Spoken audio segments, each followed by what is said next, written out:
Si je deviens amnésique, je fonce relire ces 3 livres pour la première fois parce que vraiment j'ai tellement envie de ne plus m'en souvenir et de les redécouvrir comme si c'était la première fois que je les lisais. En premier, il y a Bonfire, écrit par Kristen Ritter. Je pense que vous connaissez l'actrice, mais vous ne savez peut-être pas qu'elle a écrit un livre.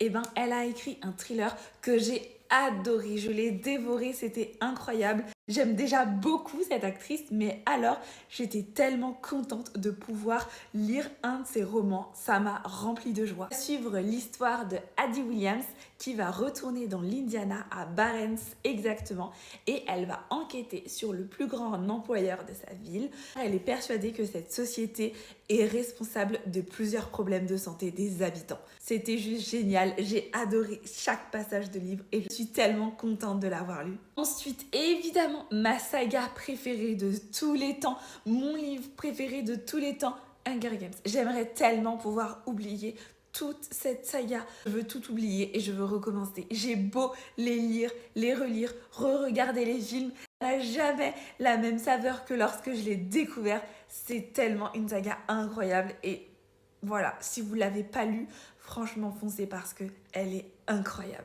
Ensuite, un livre un peu moins connu, L'éblouissante lumière des 2 étoiles rouges, écrit par David Morosinto. Je crois que j'ai à peu près lu tous les livres de cet auteur, puisque j'ai découvert cet auteur avec ce livre-là. J'ai tellement aimé que j'ai voulu tous les lire. Ici, on est en 1941 et on va suivre Victor et Nadia. Et pour la première fois de leur vie, ils vont être séparés durant la guerre.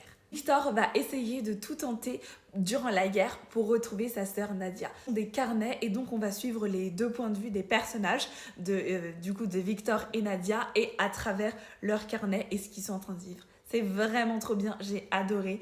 Franchement, si vous ne l'avez pas lu, foncez.